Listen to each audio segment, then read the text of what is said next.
ಧನುಸ್ಸು ರಾಶಿ ಅವಿವಾಹಿತರಿಗೆ ಸಿಹಿ ಸುದ್ದಿ ಸಿಕ್ಕುವಂಥದ್ದಿದೆ. ವಿವಾಹದ ವಿಚಾರದಲ್ಲಿ ಸ್ವಲ್ಪ ಮಟ್ಟಿಗೆ ಸಮಾಧಾನ ಆಗುವಂಥದ್ದು ಕಾಣುತ್ತೆ. ಆತ್ಮವಿಶ್ವಾಸದಿಂದ ಕೆಲಸ ಮಾಡಿ. ನಿಮಗೆ ಯಾವಾಗ ಆತ್ಮವಿಶ್ವಾಸ ಕಡಿಮೆ ಆಗುತ್ತೆ ಆಗ ನೀವು ಯಾವ ಕೆಲಸದಲ್ಲೂ ಕೂಡ ಸರಿಯಾದಂತಹ ಒಂದು ಪ್ರತಿಫಲವನ್ನು ಕಾಣಲಿಕ್ಕೆ ಅವಕಾಶಗಳು ಇರೋದಿಲ್ಲ. ಅದರಿಂದ ನಿಮಗೆ ಆತ್ಮಸ್ಥೈರ್ಯ ಬಹಳ ಮುಖ್ಯ. ನಾನು ಈ ಕೆಲಸವನ್ನು ಮಾಡಿಯೇ ಸಿದ್ಧ, ಈ ಕೆಲಸವನ್ನು ಸರಿಯಾಗಿ ಮಾಡಿ ಮುಗಿಸ್ತೀನಿ ಅಂತಕ್ಕಂತಹ ಮನೋಬಲ ಏನಿದೆ ಅದು ಬಹಳ ಮುಖ್ಯವಾಗುತ್ತೆ. ಹಣದ ಅಡಚಣೆ ಆಗಬಹುದು, ಅದನ್ನು ಗಮನಿಸ್ಕೊಳ್ಳಿ. ಸರಿಯಾದಂತಹ ರೀತಿಯಲ್ಲಿ ಗಮನಿಸಿ ಪರಿಹಾರವನ್ನು ಹುಡುಕಿದಾಗ ಅದು ನಿಮಗೆ ಯಶಸ್ಸನ್ನು ಕೊಡಲಿಕ್ಕೆ ಕಾರಣವೂ ಕೂಡ ಆಗುವಂಥದ್ದಿದೆ. ಸರಿಯಾದ ಮಾರ್ಗದರ್ಶನ ಮಾತ್ರ ನಿಮಗೆ ಅವಶ್ಯಕತೆ ಇದೆ ಅನ್ನುವಂಥದ್ದು ತಿಳಿಯುತ್ತೆ. ಐಷಾರಾಮಿ ಜೀವನಕ್ಕೆ ಅಡ್ಡಿಯಾಗ್ಬೋದು. ನನ್ನ ಲಕ್ಸುರಿಯಸ್ ಆಗಿರಬೇಕು, ಮೋಜು ಮಸ್ತಿಯಿಂದ ಈ ದಿವಸವನ್ನು ಕಳೀಬೇಕು ಅಂತ ಅಂದ್ಕೊಂಡ್ರೆ ಅದಕ್ಕೆ ಅವಕಾಶಗಳು ಕಡಿಮೆ ಅನ್ನುವಂಥದ್ದು ಹೇಳಬೇಕು. ಮಕ್ಕಳ ಬಗ್ಗೆ ಇದ್ದಂತಹ ಸಮಸ್ಯೆ ದೂರವಾಗುತ್ತೆ. ಮಕ್ಕಳ ವಿದ್ಯಾಭ್ಯಾಸವೋ, ಅವರ ಮದುವೆ ವಿಚಾರವೋ ಅಥವಾ ನೌಕರಿ ವಿಚಾರವೋ, ಜೀವನದಲ್ಲಿ ಇನ್ನೂ ಕೂಡ ಅವರು ಯಾವುದೇ ಒಂದು ರೀತಿಯಲ್ಲಿ ಸ್ಥಿತಿಗತಿಯನ್ನು ಸರಿಯಾಗಿ ಹೊಂದಿಲ್ಲ ಅಂತಕ್ಕಂಥದ್ದು ಇವೆಲ್ಲ ನಿಮಗೆ ಹಿಂಸೆಯನ್ನುಂಟು ಮಾಡುತ್ತೆ. ಅಂತಹ ಹಿಂಸೆ ಈ ದಿವಸ ನಿಮಗೆ ದೂರವಾಗುವಂಥದ್ದಿದೆ. ಮಾನಸಿಕವಾದಂತಹ ಕಿರಿಕಿರಿ ಮಾತ್ರ ತಪ್ಪಿದ್ದಲ್ಲ. ಒಂದು ವಿಷಯ ಮುಗೀತು ಅಂತಂದರೆ ಮತ್ತೊಂದು ನಿಮ್ಮನ್ನು ಕಾಡುವಂಥದ್ದು ಇದ್ದೇ ಇರುತ್ತೆ. ಆಂಜನೇಯ ಸ್ವಾಮಿಯ ಪ್ರಾರ್ಥನೆಯನ್ನು ವಿಶೇಷವಾಗಿ ಮಾಡಿ. ಶುಭವಾಗಿ. ಮಕರ ರಾಶಿ, ನಿಮ್ಮ ವೃತ್ತಿ ಜೀವನ ಬಹಳ ಉತ್ತಮವಾಗಿರತಕ್ಕಂಥದ್ದು. ಅಧಿಕಾರಿಗಳು ನಿಮ್ಮ ಮಾತಿನಿಂದ ಪ್ರಭಾವಿತರಾಗ್ತಾರೆ.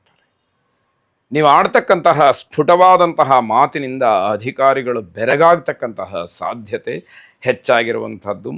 ಹೊಟ್ಟೆಗೆ ಸಂಬಂಧಪಟ್ಟ ಹಾಗೆ ಸ್ವಲ್ಪ ಮಟ್ಟಿಗೆ ಸಮಸ್ಯೆ ಕಾಡಬಹುದು. ಹೊಟ್ಟೆ ನೋವು ನಿಮಗೆ ಹಿಂಸೆಯನ್ನು ಮಾಡುತ್ತೆ. ವ್ಯಾವಹಾರಿಕವಾಗಿ ಈ ಸಮಸ್ಯೆಗಳನ್ನು ಉಂಟು ಮಾಡಿಕೊಳ್ತೀರಿ. ಅದೇನೂ ಅಲ್ಲಿ ಸಮಸ್ಯೆ ಆಗೋದಿಲ್ಲ, ಸ್ವಯಂಕೃತ ಅಪರಾಧ. ನೀವೇ ಆ ತಪ್ಪುಗಳನ್ನು ಮಾಡಿ ಅಂತಹ ಸಮಸ್ಯೆಗಳನ್ನು ತಂದು ಹಾಕ್ಕೊಳ್ತೀರಿ. ತಂತ್ರವನ್ನು ರೂಪಿಸಿ ಸಮಸ್ಯೆಯನ್ನು ಗೆಲ್ಲಬೇಕು. ಆದರೆ ಕುತಂತ್ರ ಬೇಡ. ಒಳ್ಳೆಯ ಮಾರ್ಗವನ್ನು ಅನುಸರಿಸಿ ನಿಮಗಿರತಕ್ಕಂತಹ ಸಮಸ್ಯೆಗಳನ್ನು ದೂರ ಮಾಡಿಕೊಳ್ಳಿ. ಆದರೆ ಯಾವುದೇ ಕಾರಣಕ್ಕೂ ಕುತಂತ್ರವನ್ನು ಮಾಡಲಿಕ್ಕೆ ಹೋಗಬೇಡಿ. ಆ ಕುತಂತ್ರ ನಿಮಗೆ ಹಿಂತಿರುಗಿ ಬರುವಂಥದ್ದಾಗಬಹುದು. ಮಕ್ಕಳಿಂದ ಸಿಹಿ ಸುದ್ದಿ ಬರುತ್ತೆ. ಶಕ್ತಿ ದೇವತಾ ಆರಾಧನೆಯನ್ನು, ಉಪಾಸನೆಯನ್ನು, ಪ್ರಾರ್ಥನೆಯನ್ನು ಮಾಡಿ. ಶುಭವಾಗಿ. ಕುಂಭರಾಶಿ, ಅದೃಷ್ಟದಿಂದ ನಿಮ್ಮ ಸಂಪತ್ತು ಹೆಚ್ಚಾಗುವಂಥದ್ದು. ಹಣಕಾಸು ದ್ರವ್ಯಗಳು ಇನ್ನಷ್ಟು ಮತ್ತಷ್ಟು ಸಂಗ್ರಹವಾಗುವುದಕ್ಕೆ ಅವಕಾಶವಾಗುತ್ತೆ. ದುಷ್ಟರಿಂದ ದೂರ ಉಳ್ಕೊಳ್ಬೇಕು. ಯಾರು ಕೆಟ್ಟವರು ಅಂತ ಹೇಳಿ ನಿಮ್ಮ ಮನಸ್ಸಿಗೆ ಬರುತ್ತೋ ಅವರ ಹತ್ರ ಜಗಳ ಮಾಡೋದಕ್ಕಿಂತ ಅವರಿಂದ ದೂರ ಉಳ್ಕೊಳ್ತಕ್ಕಂಥದ್ದು ನಿಮಗೆ ಕ್ಷೇಮವಾಗುತ್ತೆ. ಬೇರೆಯವರ ಬಗ್ಗೆ ಯಾವುದೇ ಕಾರಣಕ್ಕೂ ಕೂಡ ಅವಹೇಳನಕಾರಿ ಮಾತುಗಳನ್ನು ಆಡಬೇಡಿ. ಬೇರೆಯವರ ಮನಸ್ಸನ್ನು ನೋಯಿಸ್ತಕ್ಕಂಥದ್ದು, ಅವರನ್ನು ಏನೋ ಒಂದು ರೀತಿಯ ಕೀಳು ಮಟ್ಟದಿಂದ ನೋಡ್ತಕ್ಕಂಥದ್ದು, ಇದು ಯಾವುದೂ ಕೂಡ ಒಳ್ಳೆಯದಲ್ಲ ಅಂತ ಅರ್ಥ. ಹೊಸ ಕೆಲಸವನ್ನು ಪ್ರಾರಂಭ ಮಾಡೋದಕ್ಕೆ ಬಹಳ ಅಡ್ಡಿಗಳಾಗುತ್ತೆ.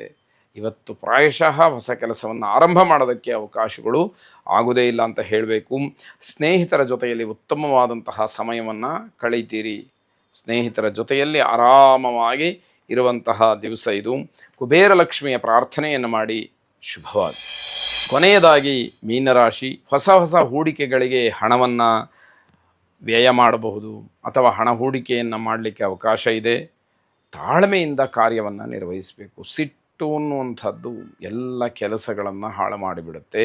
ಕೋಪದ ಕೈಗೆ ಬುದ್ಧಿಯನ್ನು ಕೊಟ್ಟು ನಷ್ಟವನ್ನು ಅನುಭವಿಸುವಂಥದ್ದು ಬೇಡ ಅನ್ನುವಂತಹ ಮಾತು. ಶಿಸ್ತುಬದ್ಧವಾದಂತಹ ವ್ಯಕ್ತಿಗಳ ಪರಿಚಯದಿಂದ ನಿಮಗೆ ಉತ್ಸಾಹ ಬರುತ್ತೆ. ಶಿಸ್ತನ್ನು ಕಾಪಾಡಿಕೊಂಡು ಬಂದಿರತಕ್ಕಂತಹ ವ್ಯಕ್ತಿಗಳು ಸಂಪರ್ಕಕ್ಕೆ ಸಿಗ್ತಾರೆ. ಅವರ ಶಿಸ್ತುಬದ್ಧವಾದಂತಹ ಜೀವನ ನಿಮ್ಮ ಮೇಲೆ ಪ್ರಭಾವವನ್ನು ಬೀರುವಂಥದ್ದಾಗತ್ತೆ. ಅದರಿಂದ ನಿಮ್ಮ ಉತ್ಸಾಹ ಹೆಚ್ಚಾಗುವಂಥದ್ದಿದೆ. ವ್ಯಾವಹಾರಿಕವಾಗಿಯೂ ಕೂಡ ಅನುಕೂಲವನ್ನು ಕಾಣ್ತೀರಿ. ಆಸ್ತಿ ವಿಚಾರದಲ್ಲಿ ಇದ್ದಂತಹ ಸ್ವಲ್ಪ ಮಟ್ಟಿನ ಗೊಂದಲ ಹೆಚ್ಚಾಗುವಂಥದ್ದಿದೆ. ಆಸ್ತಿಯ ಬಗ್ಗೆ ಏನೋ ಸಣ್ಣ ಪುಟ್ಟ ಗೊಂದಲಗಳಿತ್ತು, ಅದು ಇವತ್ತಲ್ಲ ನಾಳೆ ಸರಿಯಾಗಬಹುದು ಅನ್ನುವಂತಹ ಮನಸ್ಥಿತಿಯೂ ಇತ್ತು. ಆದರೆ ದುರದೃಷ್ಟವಶಾತ್ ಅದು ಇನ್ನೂ ಕೂಡ ಹೆಚ್ಚಾಗಿ ನಿಮ್ಮನ್ನು ಬಾಧಿಸುವಂಥದ್ದು ಕಾಣ್ತಾ ಇದೆ. ಭೂವರಾಹ ಸ್ವಾಮಿಯನ್ನು ವಿಶೇಷವಾಗಿ ಪ್ರಾರ್ಥನೆ ಮಾಡಿ. ಶುಭವಾಗಿ.